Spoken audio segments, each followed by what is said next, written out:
Se reinicia la audiencia y vamos a escuchar en primer lugar al abogado don Rodrigo Morales. Sí. Así que puede iniciar su alegato, abogado Morales, por el tiempo que se anotó.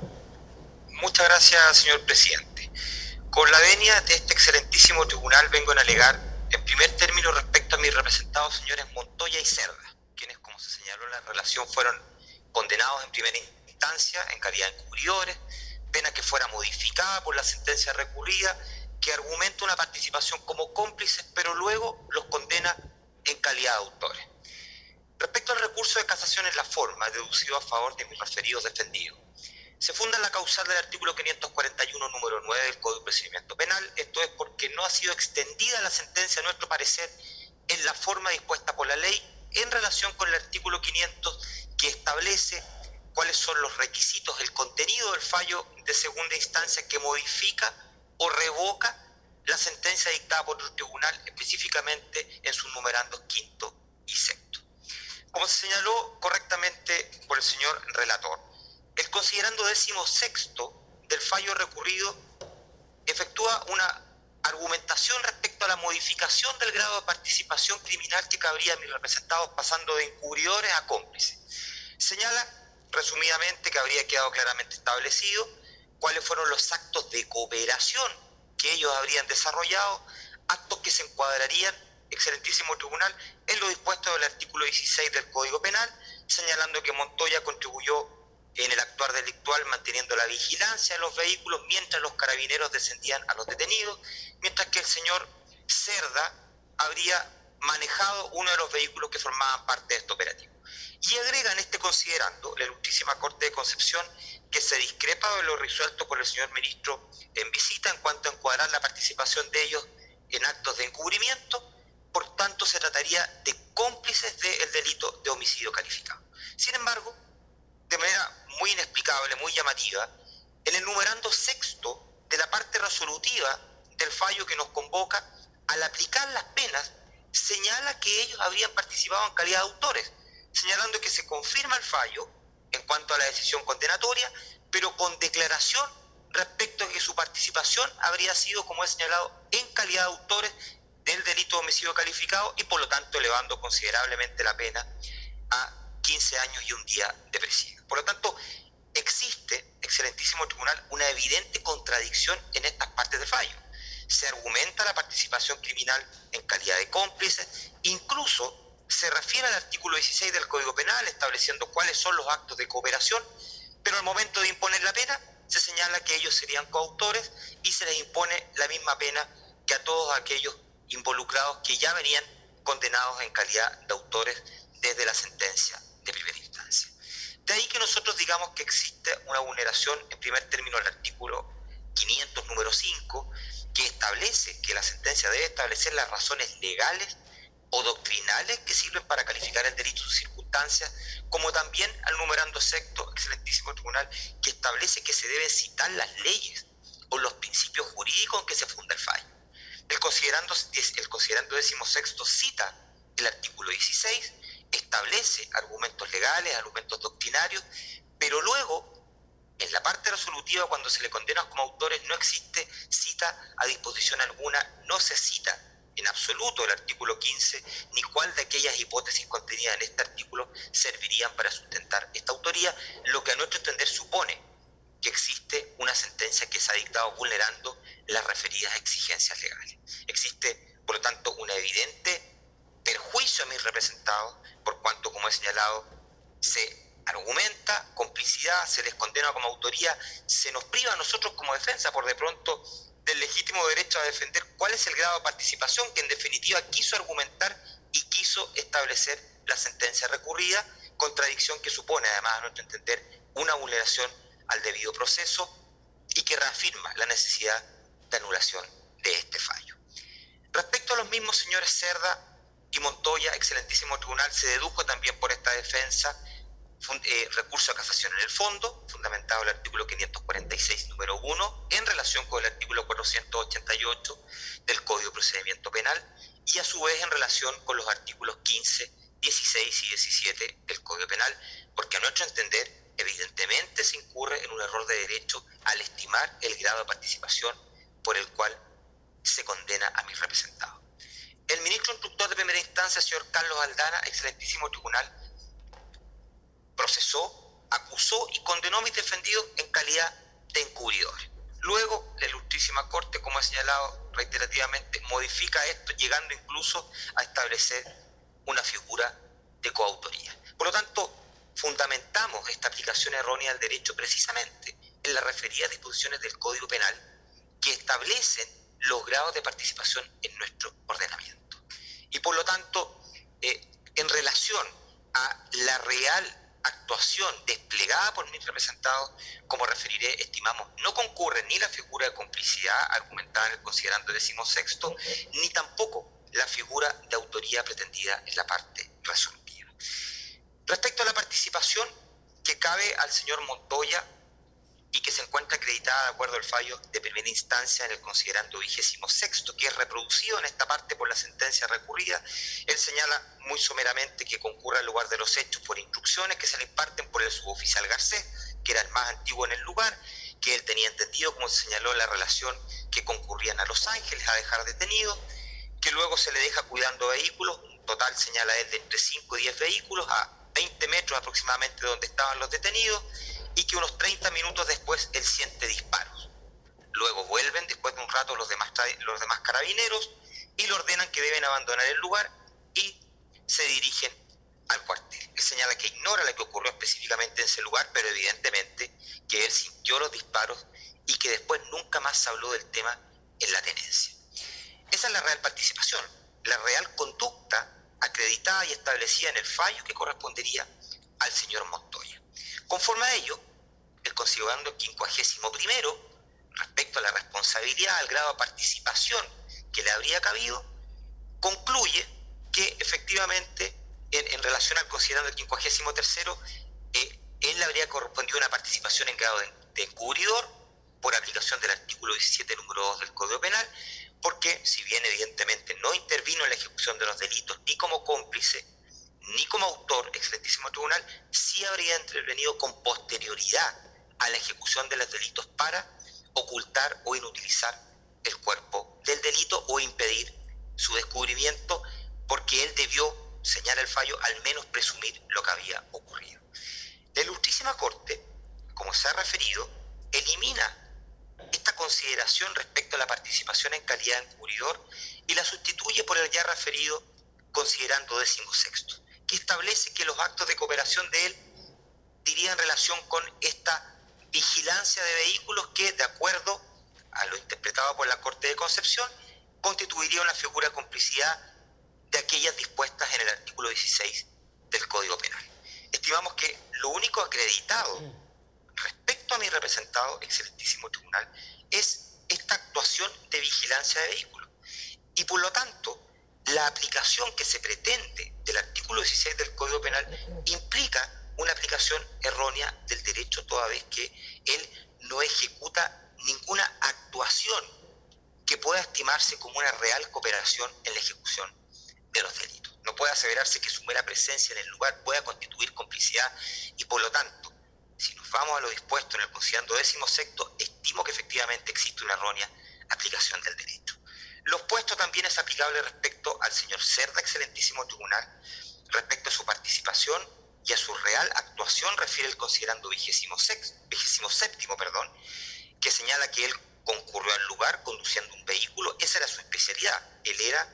Su especialidad dentro de Carabineros era de conductor, que llega al lugar, que se queda situado a una distancia considerable de 30 o 50 metros incluso de donde estaban los demás vehículos, y que efectivamente tiempo después escucha, 20-30 minutos después, que existen disparos. A los 15 minutos vuelven los demás carabineros y le ordenan retirarse y volver a la tenencia en la ciudad de Laja, y en este mismo sentido el considerando 52º establece que esta labor de conducción de uno de los vehículos entonces implicaría una figura de encubrimiento en los términos también del artículo 17, número 2 del Código Penal. Se sustituye, igual que como ocurre con el señor Montoya, este considerando respecto a participación, y se impone el considerando 16º, que respecto a él señala que esta cooperación estaría constituida por haber conducido uno de los vehículos que formaban parte de la columna y que por lo tanto respecto de él debe aplicarse igualmente el artículo 16 del Código Penal por la existencia de estos actos de cooperación. Estimamos que es una aplicación errónea de esta disposición legal. Ellos desconocían realmente cuáles eran los alcances del operativo, cuál era la finalidad del operativo. Está acreditado que ellos tenían la certeza que se estaba trasladando detenidos a Los Ángeles, como había ocurrido ya en otras ocasiones. Por lo tanto, esta figura de complicidad pretendida y argumentada en el considerando 16º respecto a mis representados, estimo que es absolutamente insostenible porque no despliegan ninguna conducta de cooperación ni al momento mismo de la ejecución del delito ni en los actos preparativos. Tanto es así, excelentísimo tribunal, que ellos solo desarrollan, como he señalado, funciones de vigilancia, funciones de conducción, que además ellos deben cumplir por reglamento. Son funciones que son legítimas y que deben cumplir porque le está instruido a ellos respecto a las conductas que ellos deben desplegar como carabineros. Y tan poca es la cooperación o relevancia de su actuación y por lo tanto la no aplicación del artículo 16 del Código Penal, que si sustituimos las conductas desplegadas efectivamente por los señores Montoya y Cerda, evidentemente, excelentísimo tribunal, de todas maneras se habrían concretado los delitos, de todas maneras se habrían concretado el resultado lesivo que se produce como consecuencia de ello. Cabe considerar respecto a esta complicidad argumentada por la Ilustrísima Corte, excelentísimo tribunal, que para que concurra esta figura de complicidad en la comisión de un delito, la doctrina penal mayoritaria sostiene que debe concurrir un elemento subjetivo fundamental, un dolo directo de complicidad, un dolo, una intención positiva de colaborar con los autores. Incluso don Enrique Puri sostiene que esta complicidad supone una cooperación consciente, una cooperación dolosa en la tarea que se sabe y que se quiere como un excelentísimo tribunal. Ciertamente ello no es posible aseverar respecto a mis representados, respecto de quienes no concurre este elemento subjetivo. Ellos, como he señalado, desconocían por completo lo que ocurría y solo se enteran de la ejecución de los delitos una vez que estos fueron ejecutados. Y en cuanto a la autoría, evidentemente sostenemos que existe una aplicación errónea del artículo 15 del Código Penal. De hecho, la sentencia ni siquiera establece no refiere al artículo 15. Partamos por esa base, excelentísimo tribunal. Y no señala cuál de las hipótesis del artículo 15 sería aquella que sustenta la autoría respecto de mis representados. Y en la práctica, conforme a la aplicación de la teoría del dominio del hecho, evidentemente no se les puede considerar autores. Ellos no dominaban en absoluto el acontecer en la ejecución de los delitos y tampoco existe coautoría porque ellos no desarrollan ningún rol en la ejecución misma de estos delitos. Y como queda en evidencia y se ha señalado la relación, ni el fallo de primer grado ni la sentencia de segunda instancia han argumentado de manera alguna esta supuesta autoría por la cual se condena de manera, estimamos, ilegal, de manera injusta, a los señores Montoya y Cerda. Por lo tanto, evidentemente no concurre también este grado de participación criminal.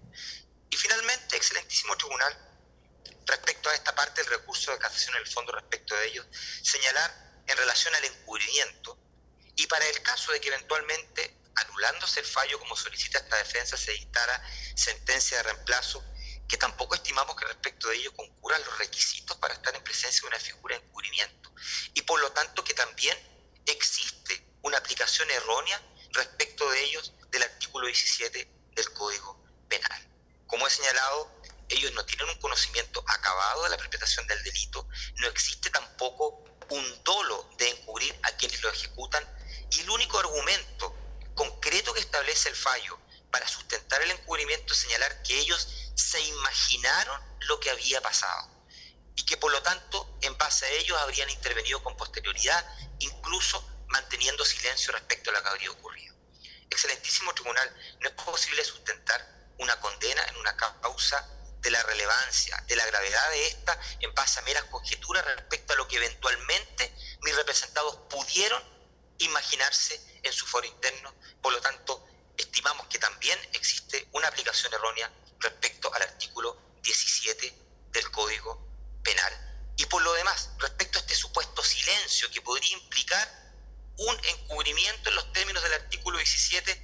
Quienes debían dar cuenta de lo que ocurrió en el lugar son el oficial y los suboficiales mayores que estaban presentes en el lugar, y no carabineros menos antiguos que desarrollaron funciones absolutamente menores, absolutamente de ninguna entidad, y por lo tanto estimo seriamente que no concurre ninguna de los grados de participación jurídicamente respecto a mis defendidos, y que una debida ponderación y aplicación de las pruebas, con apego como se detalla al artículo 448, como se detalla en nuestro recurso de casación en el fondo, debió llevar a resolver la absolución de mis defendidos, porque precisamente en base a su real actuación no correspondía tener aplicación ninguna de los artículos de nuestro sistema que regulan los grados de participación, artículos 15, 16 y 17, por lo cual solicito la invalidación del fallo por aplicación ya sea el recurso de casación en la forma o el recurso de casación en el fondo respecto a los señores Montoya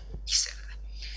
Ahora bien, excelentísimo tribunal, pasando a mis otros defendidos, los señores Saavedra, Parra y Casanova. Ellos, como se señaló en la relación, fueron condenados como coautores, tanto en primera como en segunda instancia. Respecto de ellos, sí, el fallo de la Ilustrísima Corte aumenta considerablemente el quantum de la pena a 15 años y un día de presidio. Respecto de ellos se dedujo únicamente recurso de casación en el fondo, excelentísimo tribunal, por la causal del artículo 546, en su hipótesis primera, porque estimamos que efectivamente se ha cometido un error de derecho al calificar los hechos que constituyen, en este caso, las eximentes de su responsabilidad. Y en concreto, como he referido, por la no aplicación de las circunstancias eximentes del artículo 10, número 9 y 10 del Código Penal, que a nuestro entender se encuentran absolutamente acreditadas en la causa al tenor de los antecedentes que obran en ella. El considerando 77º, excelentísimo tribunal, argumenta la no aplicación de las referidas circunstancias eximentes, señalando que no se habría acreditado que han obrado violentados por una fuerza irresistible o un medio insuperable, y que tampoco existen elementos de juicio, de acuerdo al sentenciador, para estimar que estos carabineros actuaron en el cumplimiento de un deber o ejercicio legítimo de un derecho. Y además agrega que no resiste análisis, conforme al sentenciador, no resiste análisis alguno sostener que ejecutar a personas sin juicio previo, sin antecedentes previos, pueda reunir las características de este eximente. O sea, excelentísimo tribunal, y tal como se refirió en la relación, no existe un argumento concreto, ajustado a derecho, para rechazar estas peticiones. Lo que hace el sentenciador es limitarse a transcribir las disposiciones legales que contemplan estas eximentes, sin entregar ningún argumento legal, ningún argumento razonable, señalar evidentemente que la aplicación de esta eximente no resiste análisis, por cierto, no cumple con los estándares de argumentación necesarias o los requisitos legales para desechar estas eximentes alegadas por esta defensa, y por lo tanto estimamos que no existe un análisis real, un análisis fundamentado para desechar las alegaciones en este sentido formuladas por esta defensa.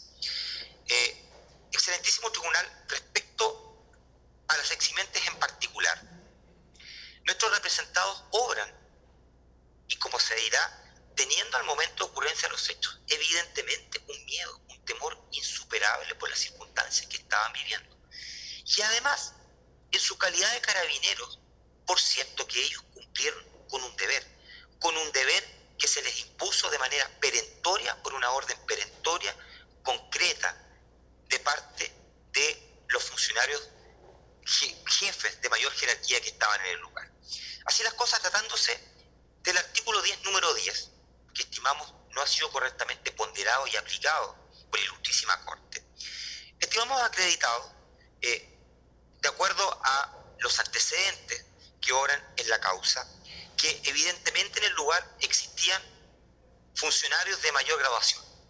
El teniente Fernández Mitchell, que se encuentra también condenado, que era el que dio todas las órdenes y el que recibió en primer término la instrucción desde Los Ángeles de eliminar a los detenidos. Además, hay que considerar que existían suboficiales mayores que eran incluso de mayor antigüedad a el señor Fernández Mitchell, los señores Rodríguez, señores Garcés y ellos fueron los que impartieron todas las órdenes durante el operativo.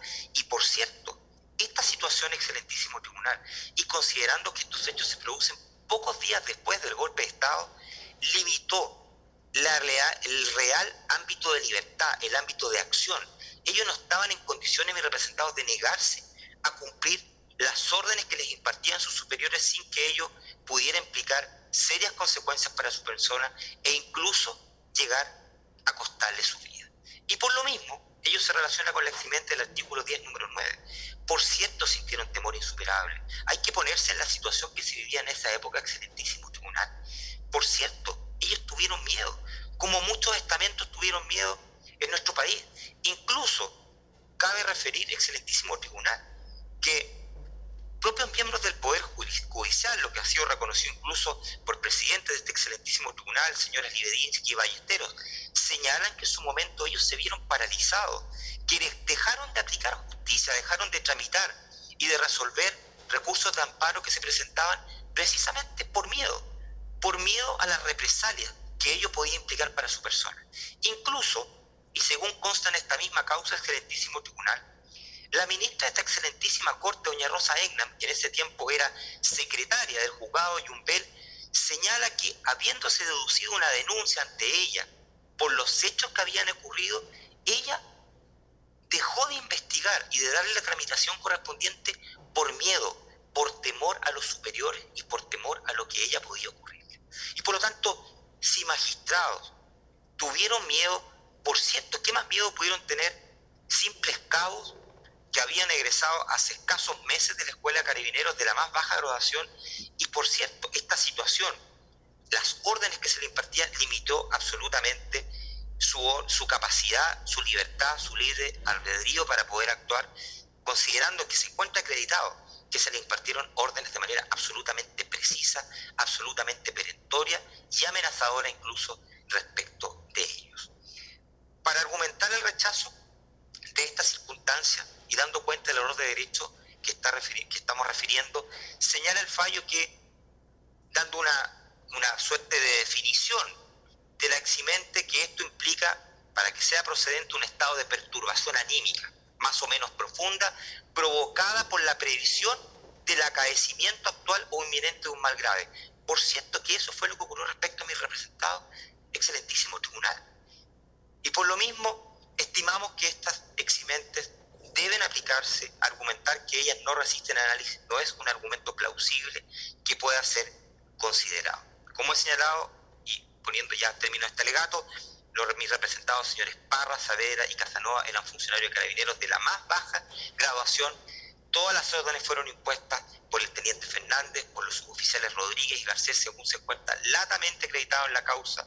Ellos también, según referí la primera parte de mi alegato, tenían la certeza que se estaba trasladando a detenidos a Los Ángeles, no tenían conocimiento de lo que iba a ocurrir. E incluso, excelentísimo tribunal, señalar que respecto al señor Casanova en particular se encuentra acreditado que cuando él se le da la orden de bajar a los detenidos, él en un momento titubea y comienza a devolverse, excelentísimo tribunal. Y ante ello, uno de los carabineros más antiguos, de los suboficiales mayores, lo amenaza directamente y le dice: o son ellos o eres tú. ¿Qué más temor pudo sentir y qué más obligación de cumplimiento de una orden que lo que estoy refiriendo, excelentísimo tribunal? Y respecto a los señores Parra y Saavedra, señalar que ellos al momento de ocurrencia de los hechos tenían poco más de 20 años, habían egresado de la Escuela de Carabineros hace menos de un año y evidentemente en esas condiciones no tenían ninguna libertad en su actuar, y esa libertad en el actuar es un elemento psicológico absolutamente necesario para poder acreditar la culpabilidad de una persona. Finalmente, señalar, excelentísimo tribunal, que la circunstancia eximente que he referido guarda directamente relación con la eximente especial contemplada en el artículo 214 del Código de Justicia Militar. En términos tales que, de acuerdo a esta eximente, si se imparte una orden de servicio por un superior, como se encuentra acreditado ocurrió en la especie, y si esta orden es ilícita o ella lleva a la comisión de una conducta ilícita, entonces, conforme a esta eximente especial de naturaleza militar, el funcionario subordinado queda exento de responsabilidad penal y la responsabilidad se debe desplazar a aquellos funcionarios superiores que impartieron la orden, conforme a lo mismo establecido en la eximente del artículo 10, número 10, y por tanto, en mérito de lo que he expresado, ruego igualmente a este excelentísimo tribunal anular el fallo de segunda instancia dictada por la Ilustrísima Corte en atención a las causales que he referido y dictar sentencia de reemplazo que absuelva a mis representados por aplicación de estas eximentes, con lo que doy por concluida esta alegación. Muy bien, gracias, abogado. Gracias, señor presidente. Bueno, pues procede a alegar entonces al abogado Hans Laurie, haciendo presente que se trata del mismo recurso. No va a hacer pues más cuestionamiento este tribunal y para no repetir fundamentaciones de las ya recién expuestas. Así que tiene la palabra, abogado. Gracias, señor presidente. Con la venia del excelentísimo tribunal de la Corte Suprema, doy comienzo a mi alegato. Hans Laurie Fuente, en representación del señor José Otárola Sangüesa. Respecto a su excelentísimo tribunal, respecto del recurso de casación en la forma que se ha deducido en contra de la sentencia de Corte de Apelaciones de Concepción de fecha 14 de agosto del año 2021, este se funda específicamente en la causal del artículo 541, número 9 del Código de Procedimiento Penal en relación al artículo 500, numerales 5 y 6 de aquella disposición legal. En lo que dice específicamente en relación con el señor Otárola Sangüesa, este ha sido en su oportunidad condenado en calidad de encubridor de los homicidios calificados ya referidos latamente a la pena de 5 años de libertad vigilada. Sin embargo, en el tribunal de segunda instancia y sentencia objeto de este recurso de casación, se le condena como coautor de 19 homicidios calificados. Al respecto, su excelentísimo tribunal, es necesario tener presente y de manera muy puntual y precisa lo que se establece en el fallo recurrido en el considerando 16, pues en ese considerando se establece la dinámica del hecho, de los hechos, y la valoración que se da a la prueba rendida respecto de la eventual participación del señor Otárola Sangüesa. Y específicamente en la página 20 de aquel considerando se le atribuye esta participación de cómplice en relación a la prueba rendida. Sin embargo, con absoluta incongruencia, sostiene esta parte, en la página 35, al momento de establecer lo resolutivo del fallo, se le condena como coautor de los homicidios calificados ya referidos y investigados en la presente causa.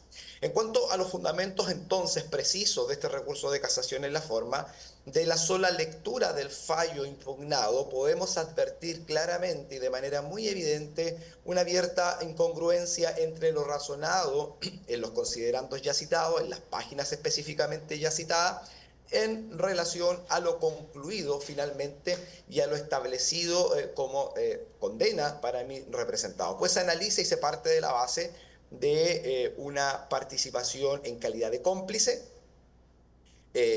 con todos los razonamientos que ello indica, el fundamento legal, por cierto. Sin embargo, en la parte conclusiva, como ya he dicho majaderamente, se le condena como coautor de homicidios calificados.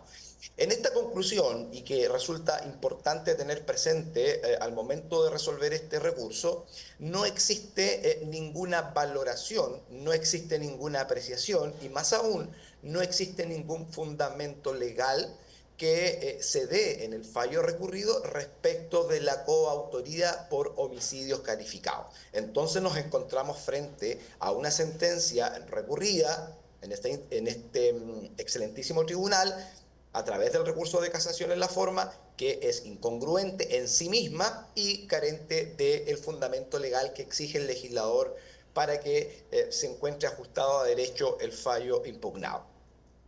Con todo lo anterior, naturalmente, esta defensa, en representación del señor Otárola Sangüesa, ha visto privado su legítimo derecho de poder haberse defendido adecuadamente de lo concluido en el fallo. Esto es autor de 19 homicidios calificados.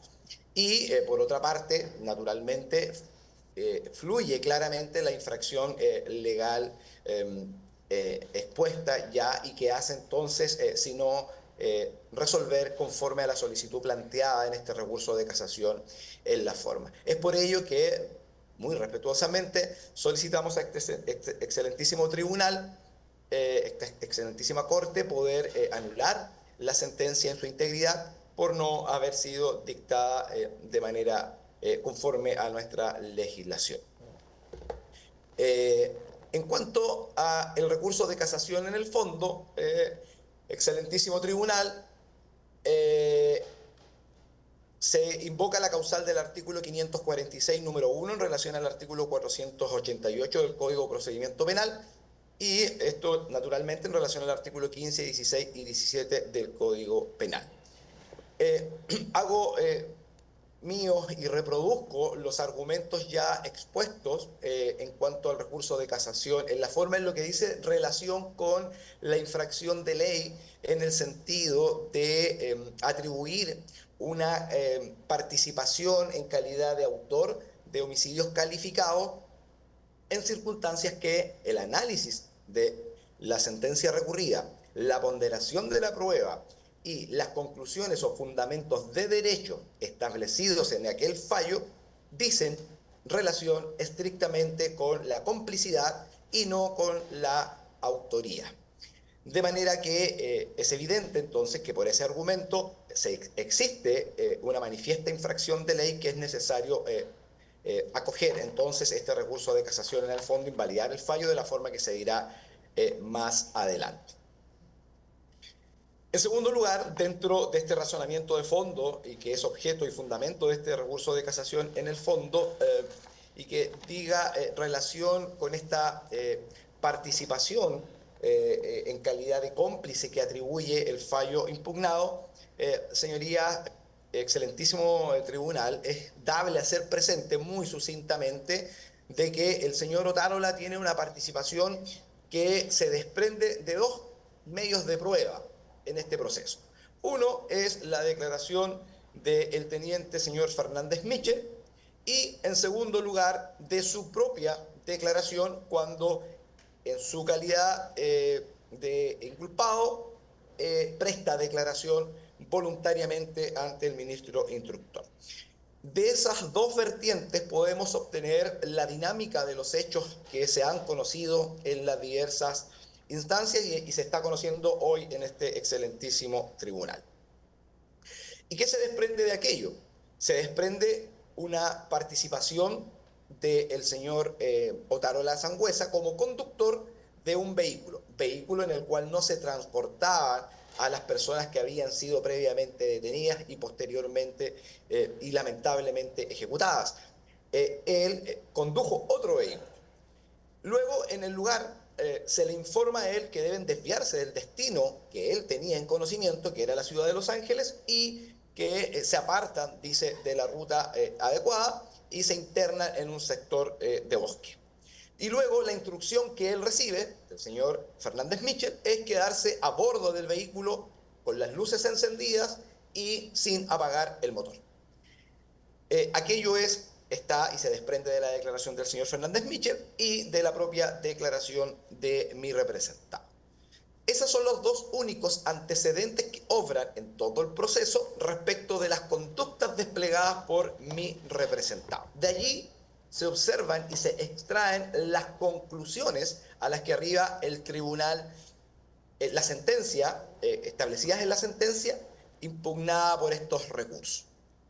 Entonces, creemos, y lo decimos con mucho respeto, que se incurre entonces en un error de derecho al calificar como complicidad la participación del condenado en estos delitos y atribuyéndole entonces, por estas conductas que ya he referido, la calidad también de autor en el fallo impugnado.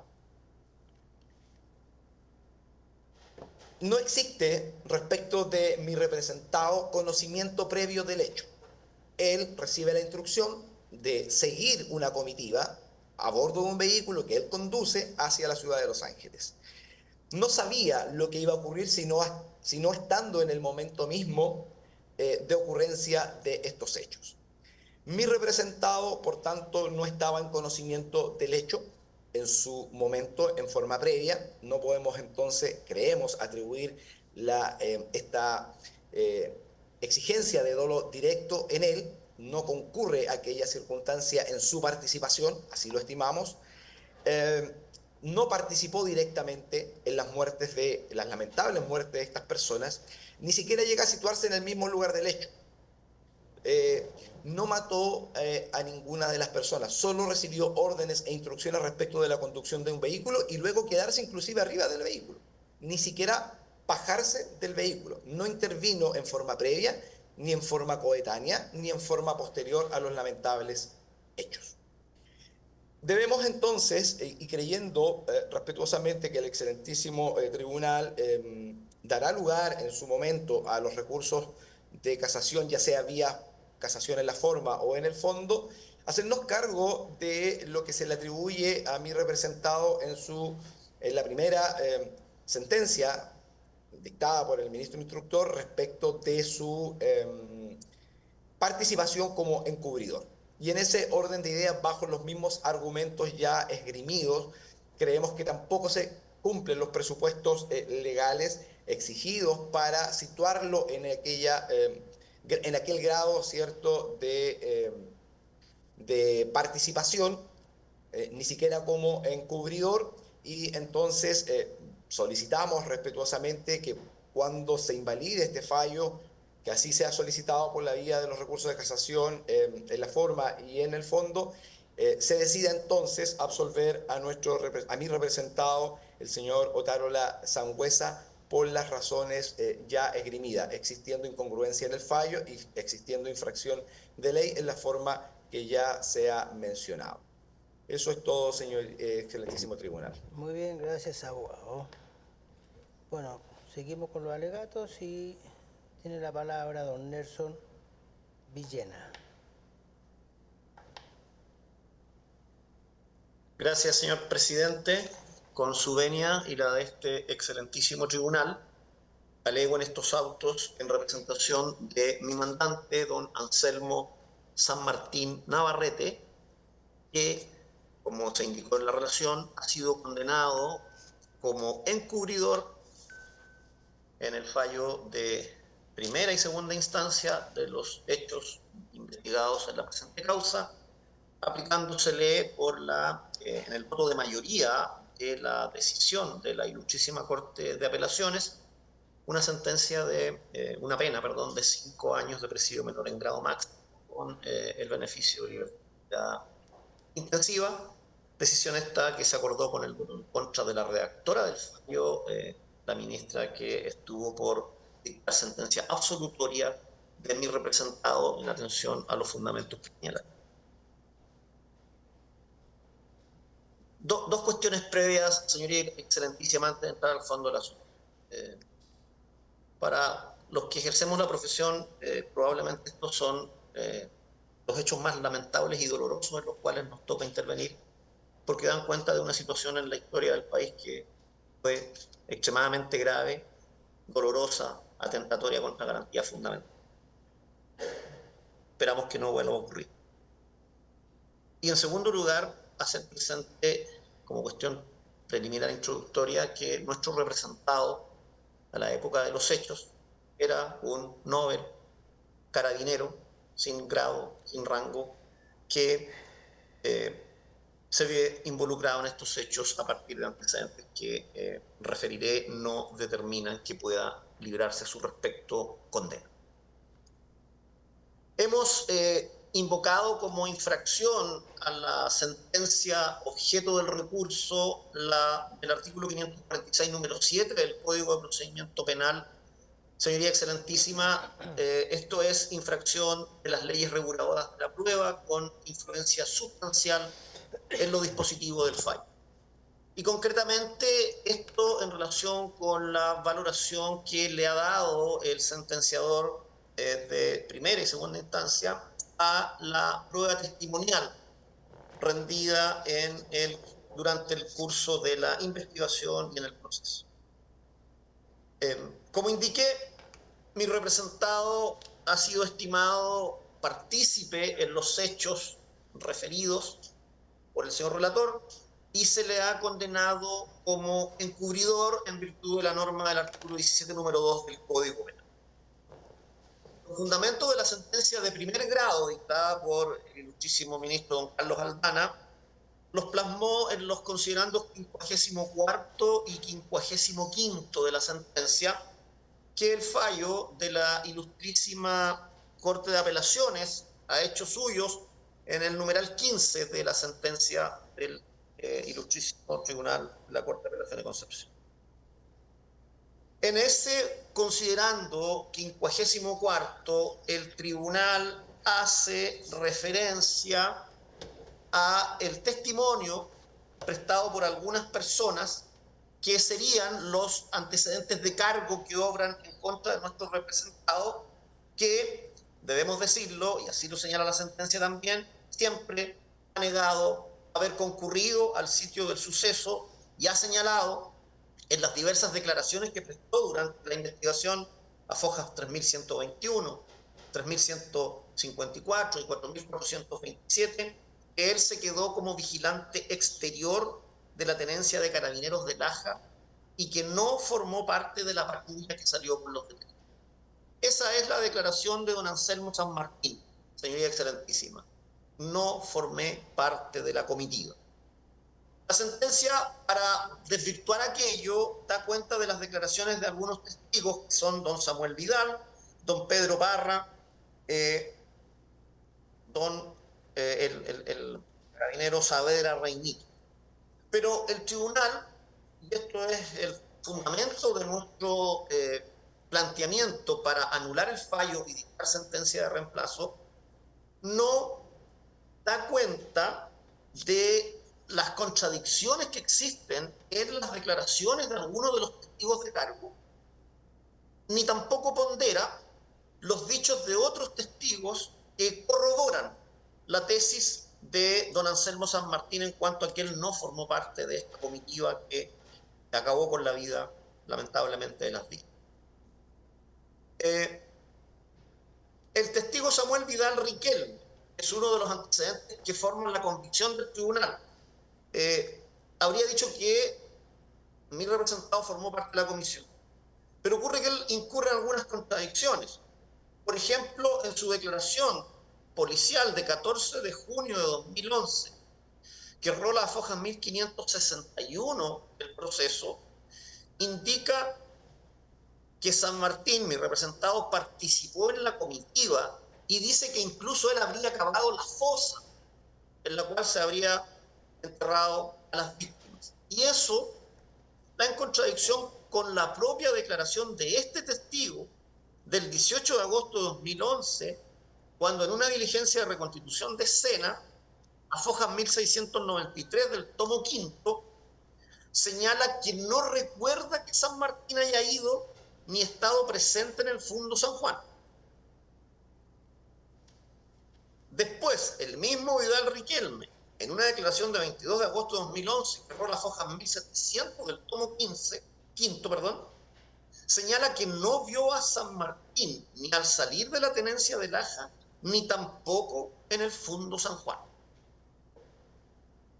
Hay una evidente contradicción entonces en los dichos de este testigo, Samuel Vidal, que es uno de los antecedentes que los sentenciadores han ponderado para sancionar a mi representante. Este mismo testigo, en una de sus declaraciones, dice que las víctimas fueron sacadas de la tenencia de Laja a bordo de un bus, en circunstancias que el propio fallo del tribunal, tanto de primer como de segundo grado, señala que los detenidos fueron llevados a un camión 3-4. Hay entonces ahí un primer elemento que pedimos respetuosamente a su señoría excelentísima ponderar a efectos de establecer si existe o no una adecuada valoración de las leyes que regulan la prueba, porque creemos que esa contradicción resulta fundamental para ponderar la debida participación de mi representante. Hay otro antecedente relevante, señoría excelentísima, cuando se verifica la diligencia de reconstitución de escena, que erró las hojas 1693 del tomo 5, el ministro instructor de la investigación, su señoría ilustrísima don Carlos Aldana, excluyó de intervenir en esa diligencia de reconstitución de escena a don Anselmo San Martín.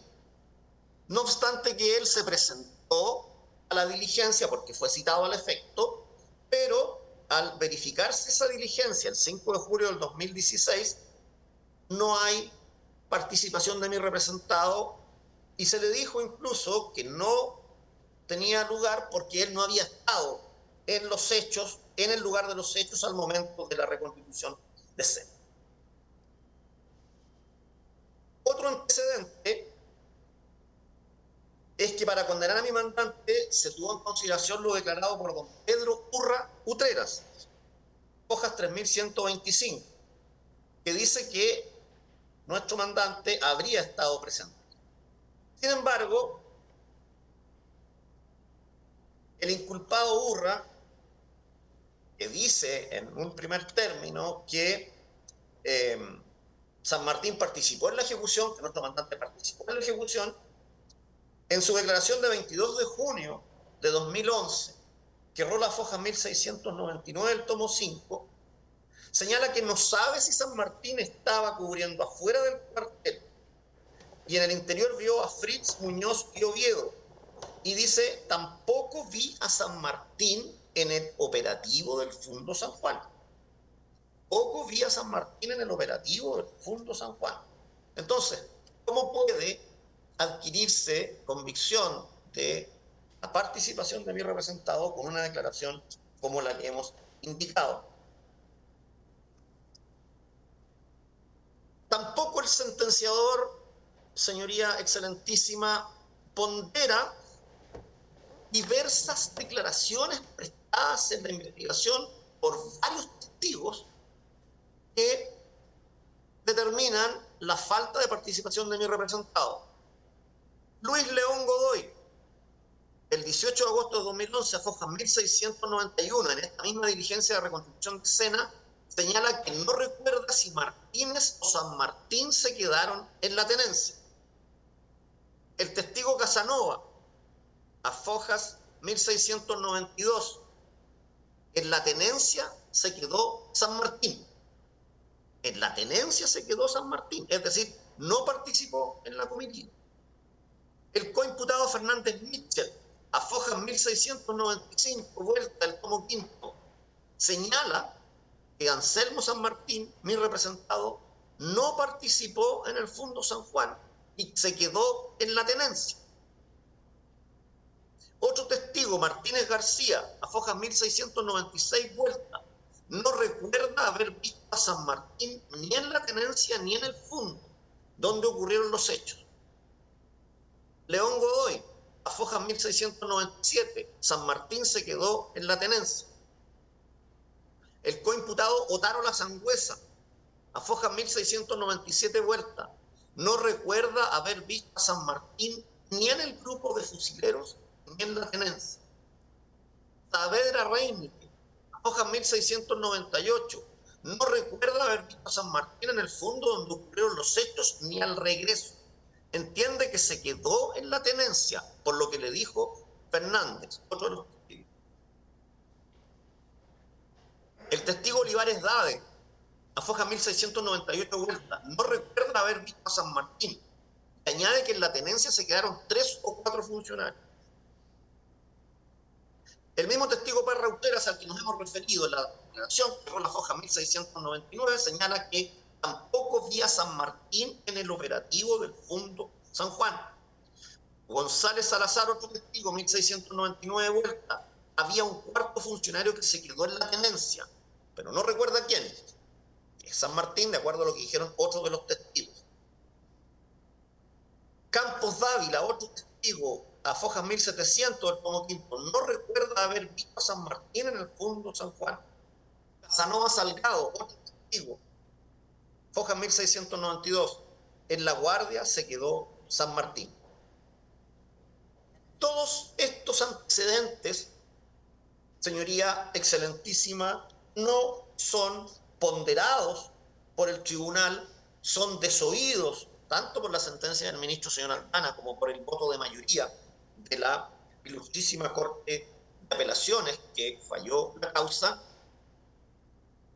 y a partir de ellos podemos colegir que no hay claridad en cuanto al lugar en que estaba don Anselmo San Martín, y que si hay alguna situación más acercada a la realidad es que mi representado no participó de la comitiva que se llevó a los detenidos y les cegó sus vidas.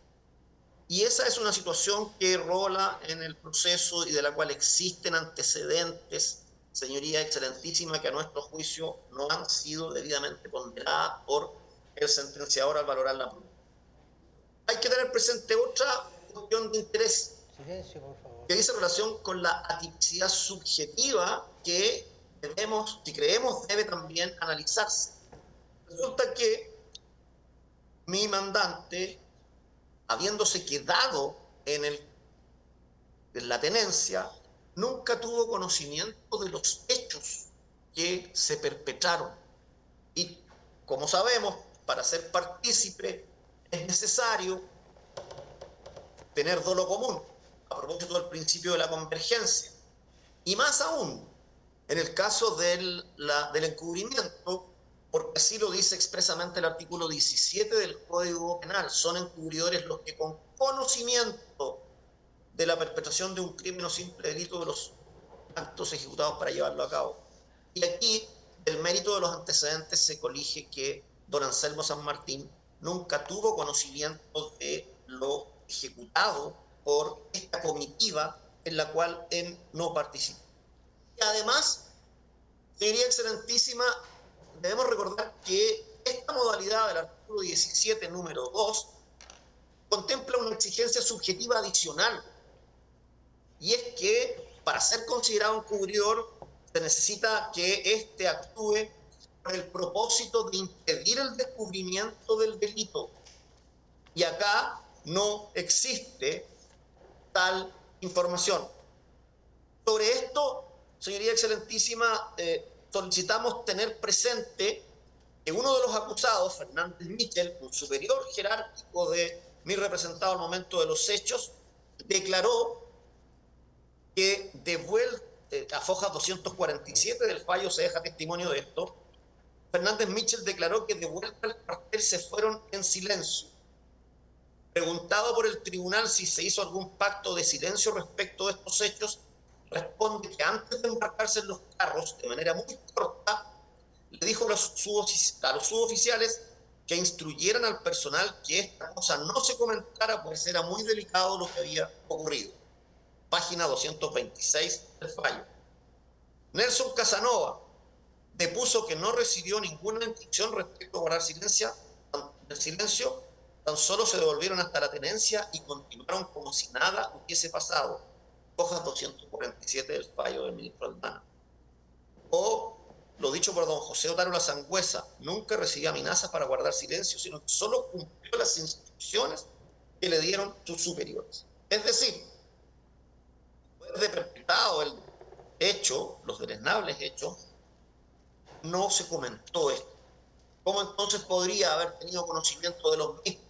¿Cómo entonces podría haber tenido conocimiento de esta exigencia subjetiva adicional de la forma de encubrimiento del artículo 17, número 2 del Código Penal, en cuanto a actuar con el propósito de impedir el descubrimiento del delito?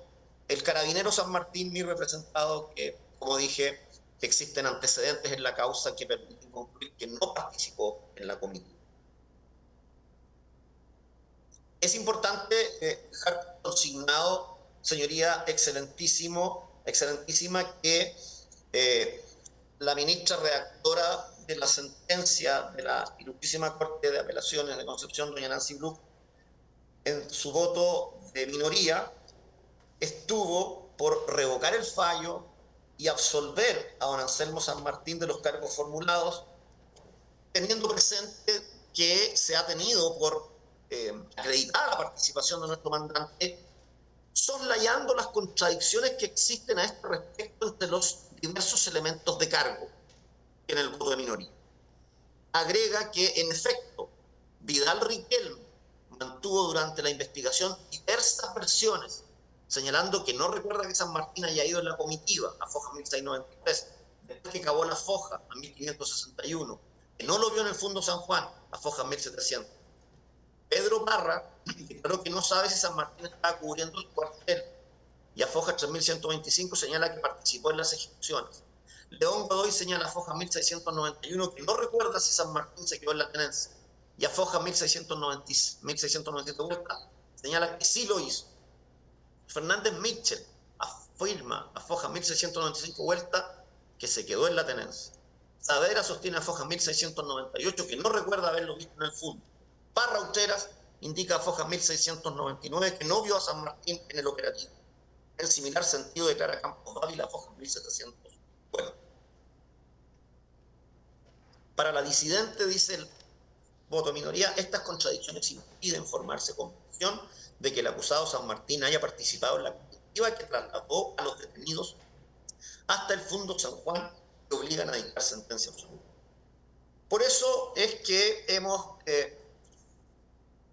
alegado la causal del artículo 546, número 7, del Código de Procedimiento Penal, señoría excelentísima, porque existe una valoración de la prueba testimonial única de cargo existente en lo que dice relación con mi representado, que no ha sido valorada en debida forma, que se ha infringido de una manera que ha influido sustancialmente en los dispositivos del fallo. El proceso es un conjunto de actos jurídicos procesales entrelazados entre sí que terminan, como todos sabemos, con la dictación de una sentencia.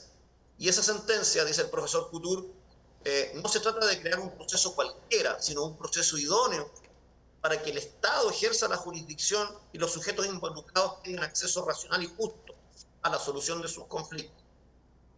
Un debido proceso, en definitiva, el cual nuestra carta fundamental asegura a todo ciudadano.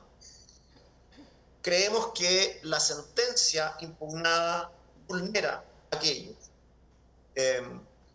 Así ha sido resuelto reiteradamente por el excelentísimo tribunal. Simplemente señalaré a modo de ejemplo las causas 4581-2011 o 2599-2015, en donde se ha dejado de manifiesto cómo es que la infracción a la prueba, a una debida valoración de la prueba testimonial,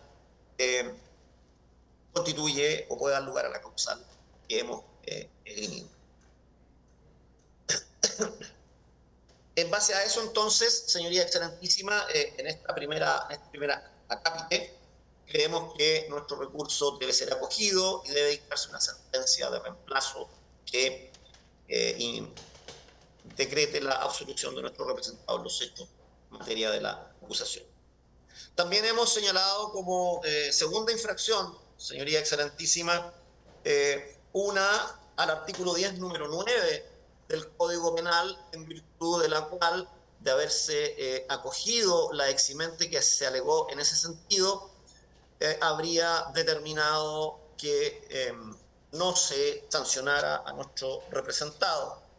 Hemos invocado la eximente del miedo insuperable, del artículo 10, número 9, que el ilustrísimo tribunal penquista descartó, haciendo suyo también lo dicho por el ministro instructor señor Aldana en el considerando 77º. Dice que no se encuentra acreditado que hubiese existido un obrar violentado por una fuerza irresistible o por un miedo insuperable.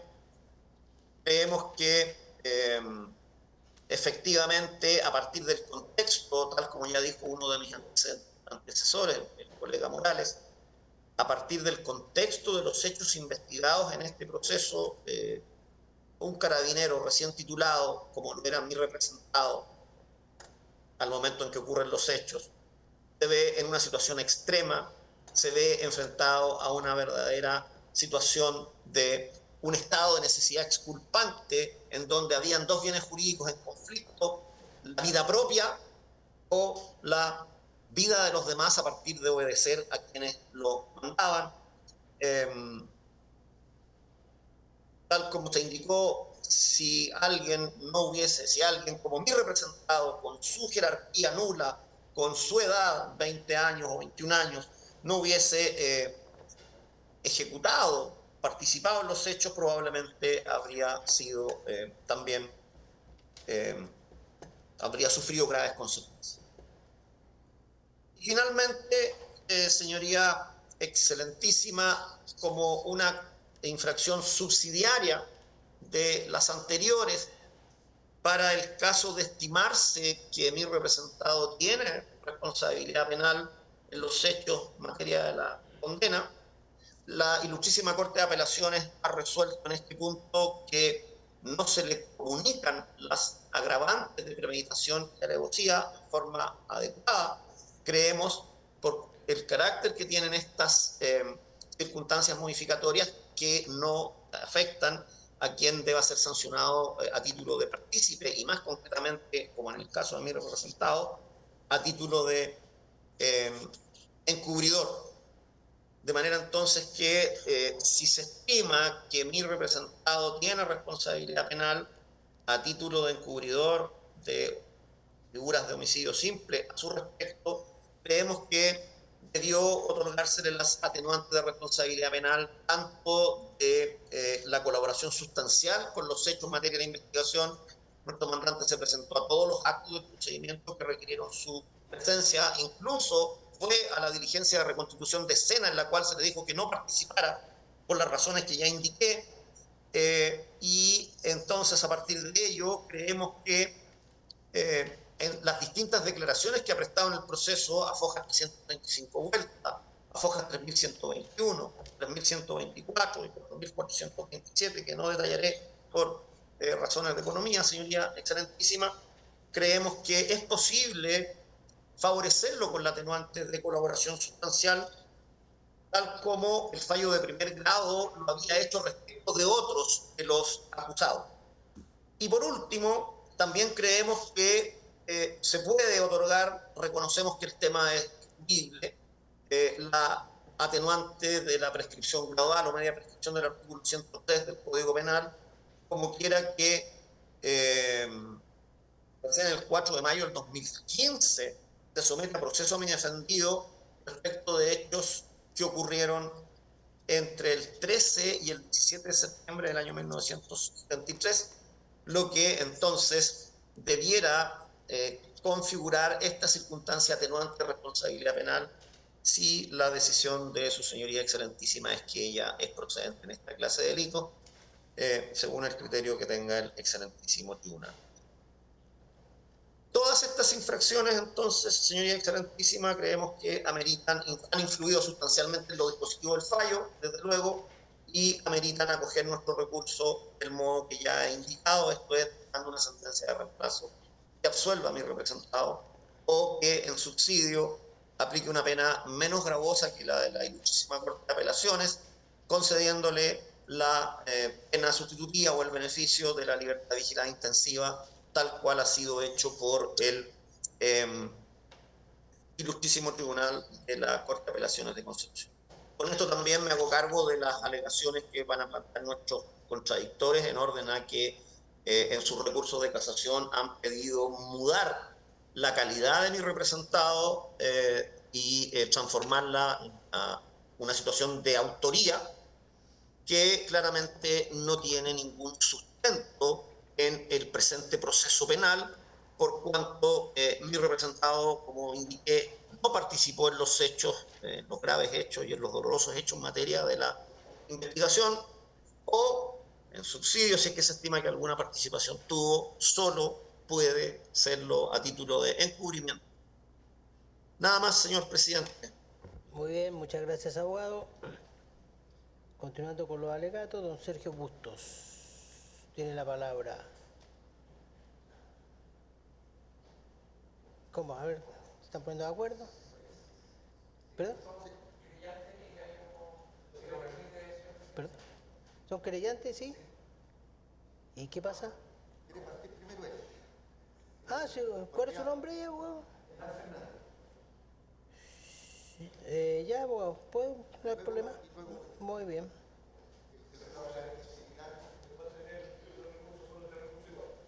Muy bien, entonces, don Hernán, así evitamos después repeticiones inoficiosas. Se lo agradecemos, señor presidente. No hay problema, abogado. Puede iniciar su alegato. Con la venia del señor presidente y de esta excelentísima sala de la excelentísima Corte Suprema, alego por los querellantes a quienes represento y en favor del recurso que hemos interpuesto por causales del artículo 546, que voy a precisar y detallar en la oportunidad respectiva. La primera causal es del artículo 546, número 1, en relación al artículo 69 del Código Penal, que estimamos ha sido infringido por cuanto se trata el artículo 69 de una norma expresa de nuestro Código Penal, que establece que al determinar la pena, y la expresión explícita es se determinará atendiendo la naturaleza y identidad, las circunstancias modificatorias de responsabilidad penal, tal como su señoría excelentísima lo sabe bien, y agregando la extensión del mal causado por el delito. Se trata de delitos que incluso la defensa ha reconocido de máxima crueldad, de máximo dolor para los familiares sobrevivientes, y esta extensión del mal causado está referida a la magnitud, al impacto en la vida, en esas vidas que fueron extinguidas, en la plenitud de la existencia, trabajadores, padres de familia, hermanos, que solo habían querido darle bienestar a su familia y contribuir al país en sus oficios respectivos. Y también respecto de la duración, la extensión del mal causado en cuanto al tiempo, su señoría. Sin descanso ni consuelo, las víctimas, los sobrevivientes, luego de estas muertes crueles, buscaron los cuerpos de sus seres queridos y se les negó, se les mintió organizadamente, con todo el poder, y aquí ya voy a comenzar a referirme no solo de los agentes del Estado, sino que también de los civiles y de la empresa manufacturera de papeles y cartones, la CMPC, conocida como la planta de Laja. 38 años después, su señoría, de los hechos, se produce el reconocimiento instrumental, porque también aprovecho de decirlo, no es con un fin genuino, auténtico de mitigar, reparar el dolor causado, este mal causado por el delito, sino que claramente ante la aplastante evidencia existente en la causa y habiéndose abierto tiempos para la justicia en que era posible investigar, que era posible determinar las responsabilidades penales de los agentes del Estado y en este caso también de los agentes civiles que estuvieron comprometidos en los hechos, fue posible. El año 2011, su señoría, se abre un capítulo de verdad, de esclarecimiento de los hechos. 38 años que los familiares, hijos, hermanos, padres buscaron a las víctimas. Claramente, su señoría, este aspecto es un ámbito de derecho penal sustantivo. El profesor Carlos Kitzmiller lo dice en un artículo de alto valor que señala que el daño producido por el delito tiene cabida en el derecho penal. Y en nuestro Código Penal es una de las pocas normas que así lo reconoce y lo establece de manera explícita y expresa, es este artículo 69, el cual ha sido vulnerado. También, su señoría, otro gran tratadista de derecho penal, el profesor Hecher, nos dice que el principio de la legalidad, la función de garantía del derecho penal, no solo existe para los ciudadanos e imputados o condenado, sino que también existe para las víctimas, la certeza de que cometido el delito, la consecuencia que es la pena, no solo la pena simbólica, la pena formal o nominal, sino que concreta.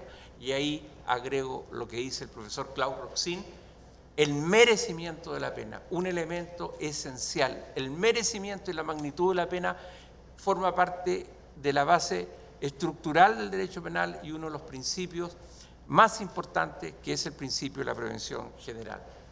Si las penas no guardan proporcionalidad con los efectos del delito, con las consecuencias, no podemos esperar que hechos, tal como ya se lo he dicho, de esta gravedad, de este impacto, no se vuelvan a repetir. Avanzo hacia la segunda causal, señoría. El colega Villena, voy a referirme a que el recurso de casación ha sido interpuesto también por la causal del artículo 546, número 4, en relación... ¿Pero eso mismo recurso, abogado? ¿Usted está alegando por su recurso? Por mi recurso, Correcto. sí, mi recurso. Sí, lo van a complementar los colegas No, y pero, yo voy a... pero alegue su recurso. Sí, mi recurso. Señoría, el colega Villena señaló una serie de testimonios respecto del condenado Anselmo San Martín. Sin embargo, no mencionó aquellos otros testimonios que sí lo mencionan, y de una manera explícita y clara. A fojas 1527, Gerson Saavedra dice: tengo la seguridad que los funcionarios, y ahí detalla, y con todas sus letras señala San Martín. A foja 1523, Pedro Parra también lo señala. Florencio Olivares, a foja 1519, 1521. Y con respecto a el lugar que dice haber estado San Martín, su propia declaración, a foja 1701, se encarga de disipar dudas, en el sentido de que es una negación inverosímil, o si llega a ser verosímil, también lo implica en la participación en los delitos, porque dice que él estaba en el hospital de Laja para evitar que ingresaran vehículos hacia la tenencia. Y uno dice, ¿cómo un oficial de carabineros, un funcionario de carabineros, perdón, cumple tal función que resulta ilógica, a menos que se trate de evitar que se acerquen vehículos o personas hacia la tenencia para advertir lo que allí estaba ocurriendo? Y algo que nos ha dicho hasta ahora, en estrado, su señoría, es que previo a los hechos, y está reconocido por todos los condenados, se consumió pisco en abundante cantidad, y en la que participaron los que estaban en la tenencia, y después de cometidos los hechos, volvieron a seguir bebiendo. Y esto tiene mucha importancia, porque el señor San Martín lo supo antes o después, o bien, si estuvieron 38 años mintiendo, negando su participación en los crímenes, y los crímenes mismos, podemos creerle al señor Anselmo San Martín y al testigo Casanova, que es el que explícitamente dice que estaba en la tenencia, pero en la tenencia los que sí estaban, el cabo Fritz y el cabo Muñoz, no lo mencionan. Estaba inmaterializado el condenado San Martín, o se trata nuevamente de un pacto para que alguno de los partícipes pueda evadir la consecuencia penal de su crimen.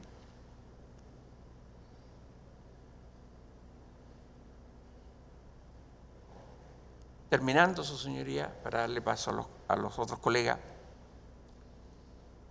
he interpuesto en representación de las víctimas recurso de casación respecto de la absolución del acusado, en su momento también procesado, Alejandro Leonel Aguilera Covarrubias, que se le atribuye por los hechos, sus declaraciones, las declaraciones de múltiples testigos de la causa, la calidad de autor, señoría. ¿Quién es el acusado y con nuestra pretensión que debe ser condenado indudablemente por el aplastante peso de la prueba? Es el subgerente de la planta Laja. Y voy a partir señalando sus propios dichos. A Fojas 2034 señala Aguilera: desde Santiago solo recibía lo que decía en relación con los insumos. ¿Con qué, perdón? Con los insumos. ¿Qué sentido puede tener una declaración en este sentido? Liberar de responsabilidad a quienes estaban sobre él. Pero a continuación, en esa declaración, confesión judicial, nos señala que el manejo y la toma de decisiones respecto del personal era de su cargo. Y el testigo Fernando Morales Cifuentes, contador de la empresa, así lo confirma.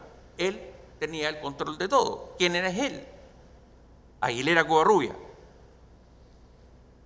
El testigo Florencio Olivares señala que estaban estacionados en la tenencia bus, jeep y camioneta de la empresa, aquella que controlaba y respecto de la cual tomaba las decisiones el señor Aguilera Covarrubias. Carlos Ferrer Gómez, fallecido, y por tanto se dictó sobreseimiento definitivo por la extinción de la responsabilidad penal por su muerte, declaró en la causa, Fojas 693, y señala que la fábrica puso a disposición de los carabineros vehículos.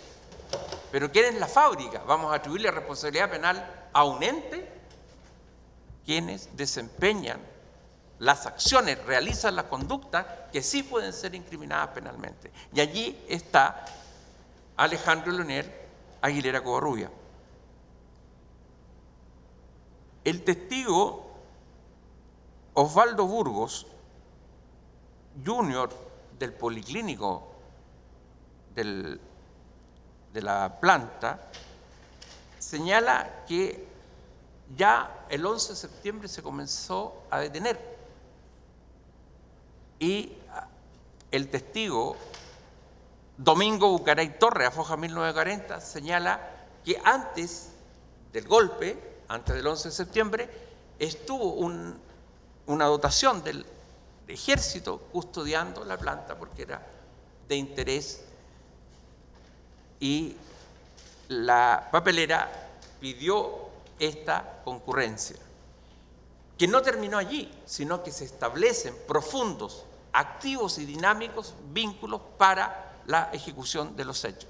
¿Cuál es la lógica? ¿Cuál es la consecuencia inevitable, señoría? Innegable que los móviles, las motivaciones fueron, señoría, la represalia por los ideales manifestados por las víctimas que pacíficamente lo vivieron y que violentamente fueron reprimidos hasta despojarles de su vida, de la manera cruel y atroz.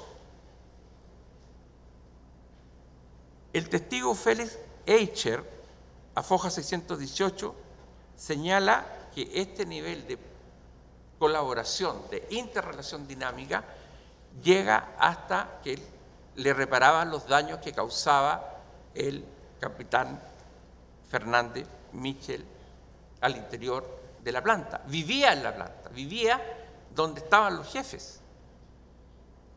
Hoy día La evolución del derecho penal internacional de los derechos humanos nos habla de los partícipes determinantes, máximos responsables.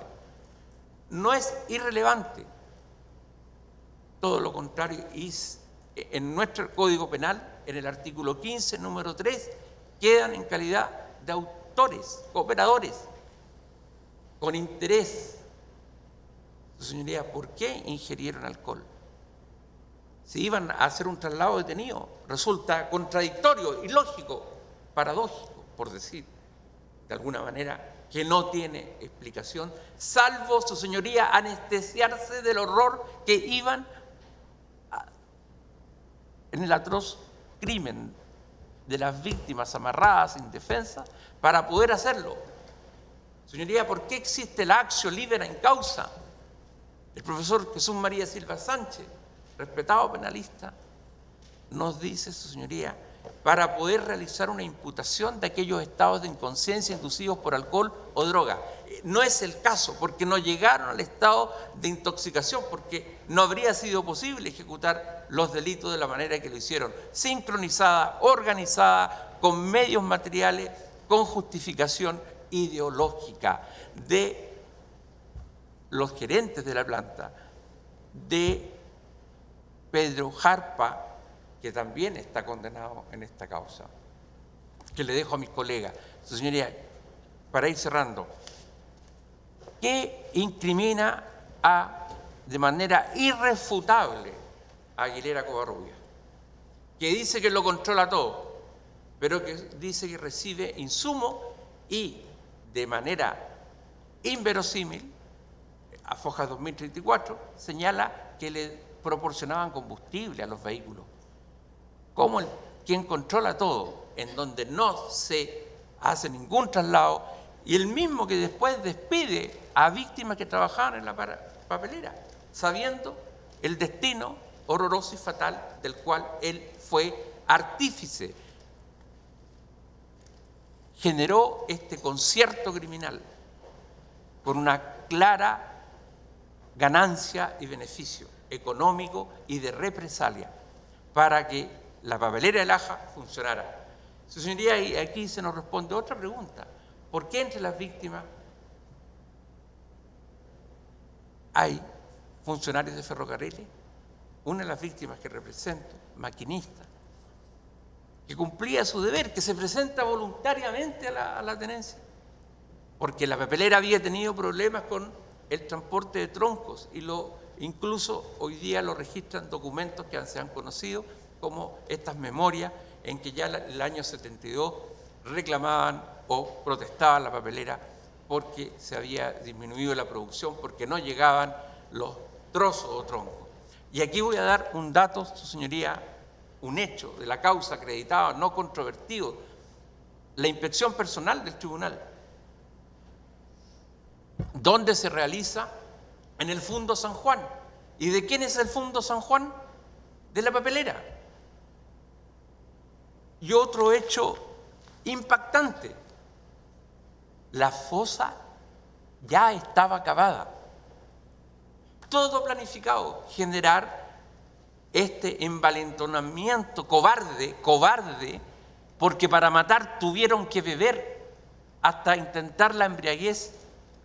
¿Y qué encuentra el juez instructor en esa inspección personal? Botellas de pisco, además de ropa, que nos conmueve profundamente, porque es la huella que dejaron las víctimas en esa tierra, en ese bosque de la papelera, que fue utilizado y planificadamente para el destino fatal en que los acribillan de espalda en una fosa ya cavada. ¿Cómo puede decir la papelera que no tiene responsabilidad? Y la papelera no es la papelera funcionaba, es un ente. Los que ganaban, los que buscaban un fin ideológico, el amedrentamiento, la producción a toda costa. Su señoría, cuando yo hablé hace un momento de los partícipes determinantes, máximos responsables, esto hoy día está siendo acogido por el derecho internacional de los derechos humanos. Las Autodefensas Unidas de Colombia, a quienes perseguían a aquellos que les molestaban a los ¿Cuál es la norma terratenientes. infringida, abogado? Si no hay apelación, ¿cuál es la norma infringida? En base a sus alegaciones. Sí, No cierro su sustantiva, señoría porque- señalando que no, pero, hay pero para que nos diga el jurídicamente. tribunal, entonces Sí. nosotros tenemos que fallar conforme a derecho. y Entonces, conforme a derecho yo claro. estoy invocando ¿pero y ¿qué norma está invocando? Porque invocó el 69 del Código Penal. que Perfecto. los hechos Ahora no, pero no norma son infringida. norma infringida, su señoría, la norma del Código Penal que sanciona como secuestro la conducta ¿Pero de qué norma, facilitar abogado? medios para privar de Pero libertad. qué norma, ese es un hecho, qué norma jurídica. 391 porque termina Bien. en la muerte de los secuestrados, secuestro calificado, Bien. con resultado homicidio, y el artículo 15, número 3, señoría, que señala que son autores los que concertados para la ejecución, como el señor Alejandro Lionel Aguilera Covarrubia, por todas las conductas que yo acabo de referir en los medios probatorios que he señalado. Así que le agradezco la atención para este alegato y le dejo a mis colegas. Muchas gracias. Bien, abogado. Pero atendido. ¿Cuánto tiempo de alegato piensa usted, abogado? 20 minutos ya. Puede sentarse y alegar, abogado. Por razones de tiempo, el tribunal.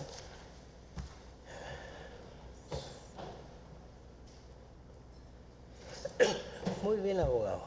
Puede iniciar su alegato. Bueno, con la venia de su señoría excelentísima, doy inicio a este alegato por la parte recurrente y querellante. Alegaré este recurso de casación en el fondo, fundamentalmente por la falta de aplicación del artículo 69 del Código Penal, esto en relación con el 546 número 1. Alegaré que la pena del señor San Martín debe ser en calidad de autor y no de encubridor. Y también alegaré sobre que el señor Alejandro Lionel Aguilera debe ser condenado inabsuelto. Esto fundado en la causal ya indicada, 546 número 1, en relación con el 69 del Código Penal, y de manera conjunta con la 546 número 7 del Código de Procedimiento Penal, relacionada con el 546 número 4 del Código de Procedimiento Penal, 15 y 391 del Código Penal. Si bien esta parte estuvo conforme en gran medida con la sentencia dictada por la Corte de Apelación en agosto del 2021, la Corte de Apelación de Concepción, estimamos que en la parte resolutiva, quinta, sexta, séptima, octava y doceava, hay resolución que puede ser objeto de este recurso que así lo interpusimos. En efecto, el artículo 69, hay una aplicación errónea, estimamos, una falta de aplicación eventualmente, toda vez que no toma en cuenta la mayor o menor extensión del mal ocasionado por el delito. Tal como apasionadamente lo dijo mi antecesor, debemos considerar las consecuencias del delito, considerando no solo a las víctimas, sino que también a las familias y a la sociedad toda. No citaré fallos para no alargarme en este alegato, solamente hacer referencia a que en relación a las víctimas, las consecuencias del delito, qué pasó después de la muerte, de la ejecución de ellos, es que fueron enterrados, sus restos fueron removidos, fueron trasladados en un coloso días después, enterrados en una fosa común y permanecieron allí del año 73 hasta el año 79.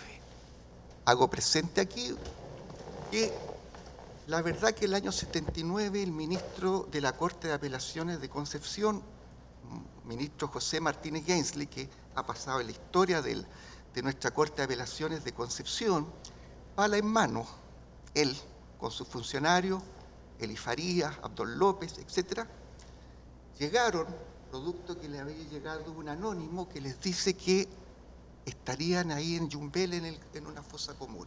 Ahí descubre, desentierran estos cuerpos y va reconstituyendo esta historia. La deja avanzada hasta el año 80, toma las primeras declaraciones, se da cuenta de este pacto de silencio, pero dice, aquí hay carabineros involucrados. Por lo tanto, se declara incompetente, pasa al tribunal militar que el año 81 aplica la ley de amnistía. Pasan los años, las familias seguían recurriendo, Los Ángeles, Santiago, Concepción, Laja, San Rosendo, Las idas y venidas, estoy hablando de la extensión del mal causado, señoría excelentísima. Las idas y venidas en el Corto Laja que conocemos los que allí vivimos, era diario.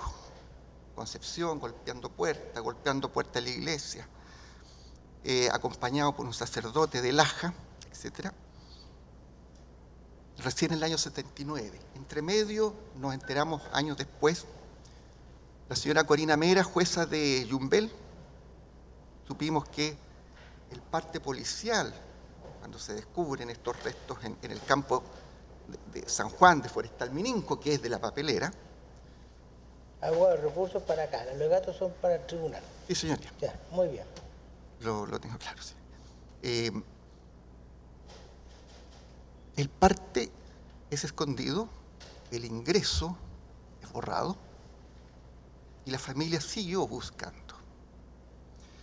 El año 79, como ya dije, pala en mano, este ministro logra desenterrar, logra encontrarlo, porque los familiares ya pedían en ese momento y hablaban con los condenados y le decían: mire, entréguenos aunque sean los huesos, sabiendo ya lo que había ocurrido, sospechándolo, aunque la ilusión hasta el día de hoy, estas mujeres de 90 años ya, la ilusión hasta el día de hoy era que nunca hubiera ocurrido lo que ocurrió. Y en relación a la sociedad, este delito en estos pueblos pequeños, no son grandes pueblos, la ejecución de 19 personas, el director de escuela, pequeños comerciantes, dirigentes sindicales, maquinistas, empleados de ferrocarril, empleados de la papelera, causa un impacto que hasta el día de hoy se percibe en sus calles. Y donde los autores nunca hemos escuchado alguna palabra de perdón, nunca hemos escuchado arrepentimiento y nunca hablaron. La verdad que todos sus dichos fueron gracias a la acción de ministros como el ministro Aldana, como el ministro Martínez Kensli. Así las cosas, estimamos que no se consideró el artículo 69 en toda su extensión, por lo tanto debe considerarse y en consecuencia dictarse la sentencia aumentada en los grados que, al menos en un grado, como se refiere. En relación a San Martín, estimamos que su participación es de autor y no de encubridor.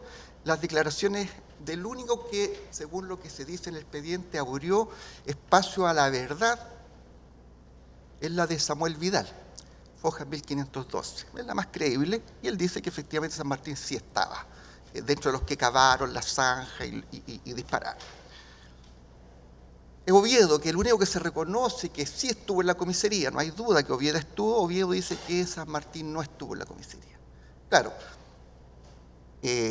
San Martín dice que él estaba en la comisaría, o sea, que estaba protegiendo el hospital, el otro dicen que está en la comisaría, en fin, claramente expresión de este pacto de silencio.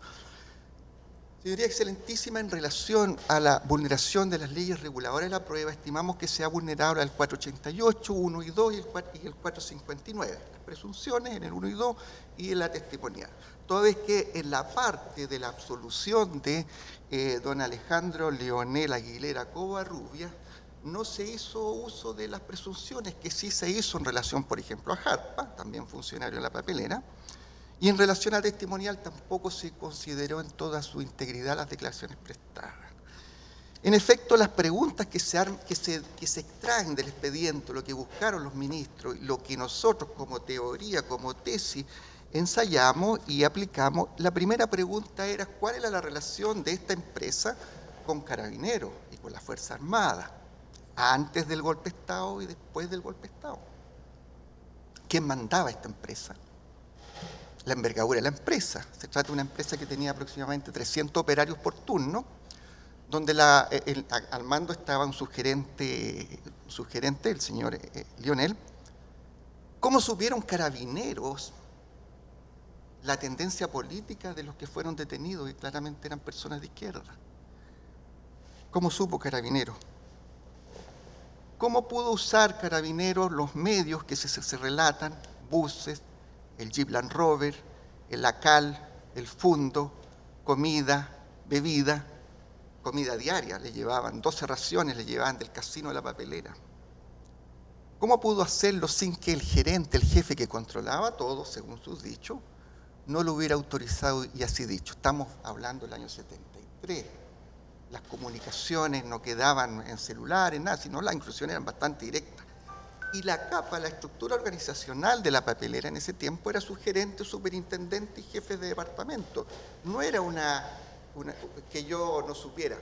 Señoría Excelentísima, según nos relata Fernández Michel, dentro de las atisbos de verdades que empezaron a aparecer en este expediente, dice que aproximadamente detenían 50, 80, 150, dice, personas, de los cuales 50 eran de la papelera. O sea, yo como encargado de la planta, si sé que al menos 50 trabajadores míos han sido detenidos, algo debo saber, algo debo preguntar, algo debo haber hecho. No supo, no tenía idea.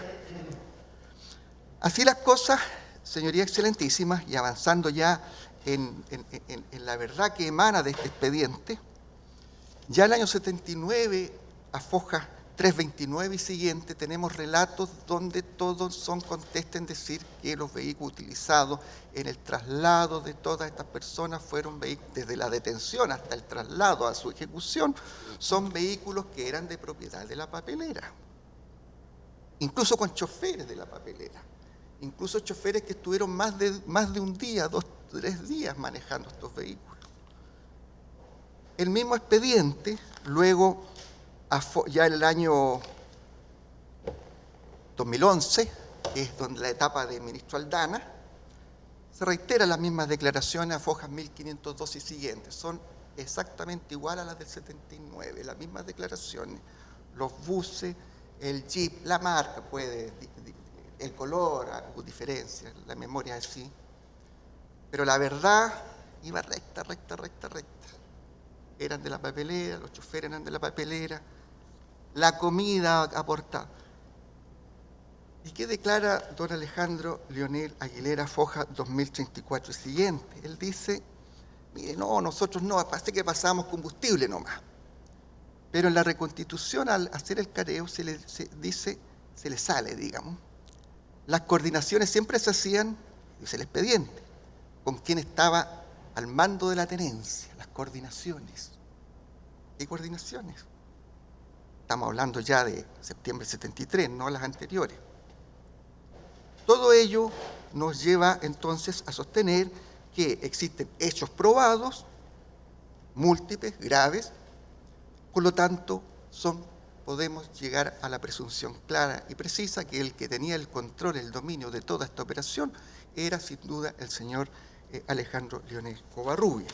Las testimoniales, también aquí relatadas, en las fojas que ya les señalo, también nos dan la pista de aquello. Así las cosas, en consecuencia, estimamos que es procedente este recurso de casación en el fondo porque se ha infringido la norma ya señalada y por cuanto entonces debe ser condenado sin duda y no absuelto en calidad de autor a las razones doctrinarias que nos ha planteado mi antecesor, cómplice o encubridor al menos.